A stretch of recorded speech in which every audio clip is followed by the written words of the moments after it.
Welcome to Subramani.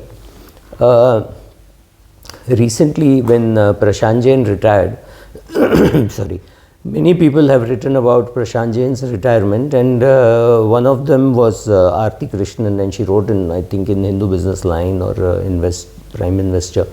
And I read that article. So there is one thing which she had said that she had compared, she had just said in passing that other fund managers like Warren Buffett and first of all, yes, it is Buffett, it's not buffet. Buffet is food.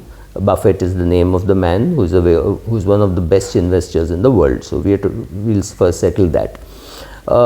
She had said fund managers like Warren Buffett. Warren Buffett is not a fund manager. So remember that. Warren Buffett has one huge advantage. He can afford to look bad in the short run, and he knows it. He does not have FOMO. He does not make his decision based on what the media will think or how the media will roast him or any of those things. So Warren Buffett can stand on the sidelines and watch the world go. He does not have FOMO. He does not have to prove anything to anybody. In the year 2000, he invested in the bonds of Amazon, and he spoke very highly of Jeff Bezos, and he said this guy will do a good job and great, and therefore I'm investing in the bonds, which means he had looked at the balance sheet, he had looked at the analysis, and he had then decided to buy the bonds. It did not attract him to buy the equities, right? I'm not getting into right or wrong, but this is what he did. After that, the Amazon shares did very well. So if Buffett had bought, he would have definitely benefited if he had bought it in 2000. But it didn't bother him. He never worried about what others thought. Now, is it possible for a Prashant Jain or a Naren Shankaran to be like that? It's very, very difficult because they are driven by NAV. And there will be people questioning them, trustees, the board, the management, the managing director, the other colleagues, the IFA, the investor. Everybody will say, oh, this was so obvious that you should buy Coal India at 19 rupees or 119 rupees. Why didn't everybody buy? But it's only Naren and Prashant who bought. The others did not buy. At that point in time, there were shares like Coal India available at a PE of I think 6 or 7 and a dividend yield of 10%. Dividend yield of 10% in a country where the gilt was at 5.5 or 6%, right? Well, it was available to you and me, and we didn't buy. But Tata Power was available at 30 rupees with a 5% dividend yield. We didn't buy, maybe we bought, maybe we didn't buy. I remember buying Coal India at 119, I remember buying Tata Power at 30. Now these are easy decisions to boast, right?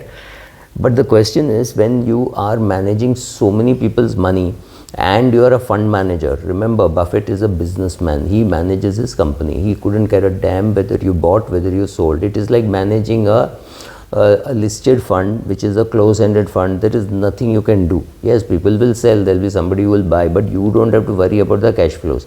Now, if you are running an open-ended fund, the chances are people will push you, and you will have to look good in the short run also. That is the huge difference between a Prashant Jain Naren versus a Buffett, because Buffett is running his own business. Buffett is comparable more to Mukesh Ambani, because Mr. Mukesh Ambani can today get into a new business and people can wonder why is he putting 1.5 lakh crores into it or 2 lakh crores into it. Recently he's bought the 5G thing, right? So he can do it because he need not worry on a day-to-day basis about what is happening to his share price. Whereas a fund manager has to worry about that. More importantly, a fund manager cannot control what the management will do. If they like it, they stay invested. If they don't like, they just get out. Whereas a businessman like Buffett can buy and sell. But the most important thing is the mental makeup of Buffett does not, he does not really mind looking bad in the short run. He does not mind sitting on cash when the whole world thinks there's a screaming opportunity to buy. He was not buying during COVID's depths, right? He didn't know what was happening, so he said, okay, let me just wait. So he had the ability to wait, no FOMO of saying, oh my God, I had so many billions, I just wish I had bought that. He bought airline and he felt uneasy with it, with the valuation perhaps or something, and got out of it. So see the advantages which a retail investor has. You are not answerable to anybody. You can take a long-term view. You can take a view that this company is good, this company is giving good dividend yield, and I will hold on, or I will hold this in my mother's portfolio because my mother pays lesser tax than I do. Sorry. And I have a 10-year view on Coal India because I bought it at 119, and I know over a 10-year period also if it does well, that's fine, simply because the dividend yield is there to protect me during this journey, right? So if Warren Buffett felt that the Amazon bonds were safe, the guy was good, and the guy will return my money, and therefore he was getting a good rate. What stopped him from buying equity? That's very difficult to say, but the fact is it did not bother him, nor does it bother him today, saying, oh my God, on that day he could have bought Amazon. That does not matter. You have to think on that day with the data that you have, and then take a decision, and not kill yourself for taking a good or a bad decision based on results, right? So the question is, at that yield, was the debt attractive? Yes. Did Mr. Buffett put his money? Yes.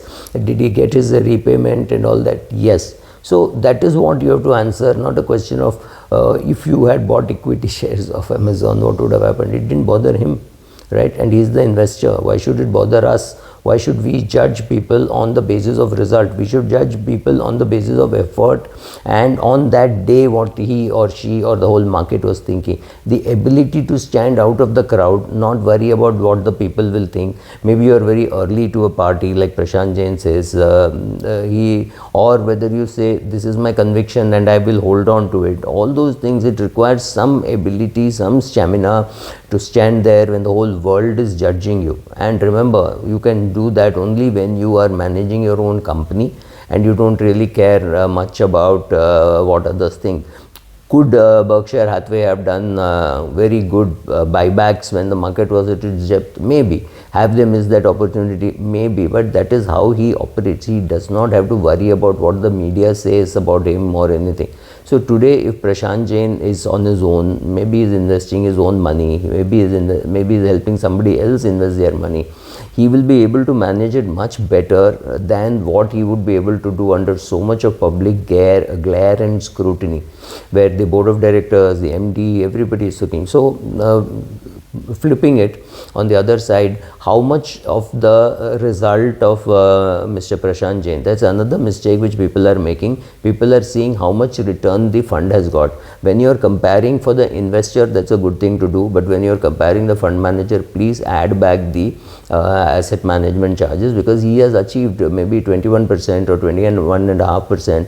You've taken away 2.5% as management charges, management fees, maybe 2%, and therefore you're saying he's got 19%, which is very good compared to the Sensex. But when you're comparing a fund manager performance, the fund management expenses have to be added back.